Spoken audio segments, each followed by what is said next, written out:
ஹாய்ங்க, வணக்கங்க.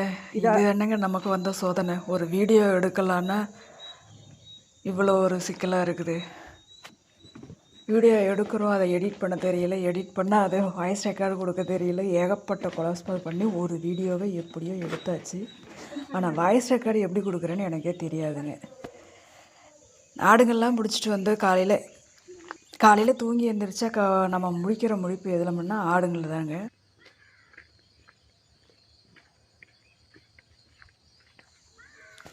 ஆடுங்கள்லாம் பிடிச்சிட்டு வந்து கள்ளக்கொடி புரண்டை கட்டியாச்சுங்க. மாமரத்தடியில் கட்டிட்டு பல நாளாக கூட்டாத கிடந்த குப்பைங்கள்லாம் கூட்ட ஆரம்பிச்சிட்டேங்க.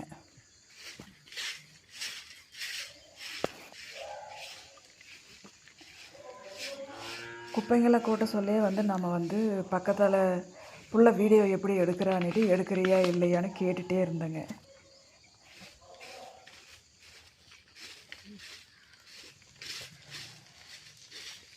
பிள்ளையும் எப்படியோ வீடியோ எடுக்கிறேங்கிற பேரில் நான் கூட்டுறதை அவங்க வளைச்சி வீடியோ எடுத்துகிட்டே இருந்த பிள்ளைங்க. நான் அப்போயும் கேட்குறேங்க, எடுத்தியாமா இல்லையான்ட்டு கேட்டுகிட்டே இருந்தேங்க. அதான் ரொம்ப நேரமாக நம்ம கூட்டினதே எடுத்துகிட்டு, அது புதுசு இல்லையா, பிள்ளைக்கு கொஞ்சம் பழகணுங்க. பாருங்கள் எவ்வளோ குப்பைங்கன்னுட்டு.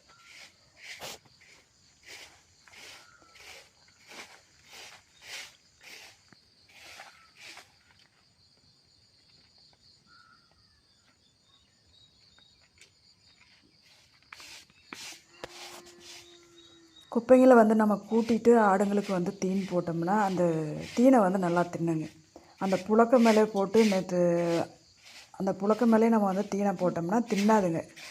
பாருங்கள், ஒன்று மேலே ஒன்று போட வச்சு தான் திங்காமே இருந்துச்சுங்க. அதனால் சரிதான்ட்டு கூட்டிகிட்டு கள்ளக்கொடியை போட ஆரம்பித்தாச்சுங்க. இதுக்கப்புறம் ஒரு 10 மணி வரைக்கும் பிரச்சனை இருக்காதுங்க, கத்தாதுங்க. இல்லைன்னா நம்ம எந்த பக்கம் போனாலும் நம்மளே பார்த்துட்ருக்குங்க. நம்ம புள்ள பசங்களுக்கு தீன் போடுறோமோ இல்லையோ, சாப்பாடு கொடுக்குறோமோ இல்லையோ, ஆடுங்களுக்கு தீன் கொடுத்துடணுங்க. ஏன்னா பிள்ளைங்க கூட பசிச்சதுன்னா வாய் விட்டு கேட்டுருங்க. இதுங்க நம்மளை பார்க்குறப்பெல்லாம் கத்திகிட்டே கிடக்குங்க. அப்புறம் பிள்ளைகிட்ட 2 மாட்டுக்கண்ணுங்களை கொடுத்துட்டு ஓட்டிகிட்டு போமானிட்டு நான் ஒரு 3 உருப்படியை பிடிச்சிட்டு காட்டுக்கு கிளம்பியாச்சுங்க. காட்டுக்கு போன பிறகு காட்டில் எல்லாத்தையும் ஒவ்வொரு பக்கம் மேவு இருக்கிற பக்கமாக கட்ட ஆரம்பித்தாச்சுங்க. கட்டிட்டு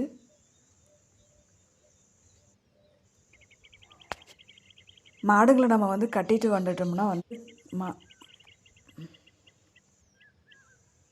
மாடுகளை நம்ம கட்டிட்டு வந்துட்டோம்னா ஒரு 10 மணி வரைக்கும் பிரச்சனை இருக்காதுங்க. அதுக்கப்புறம் நம்ம வேலைங்களை பார்த்துக்கலாம். இதுதாங்க ஃபஸ்ட்டு வேலை நம்மளோட.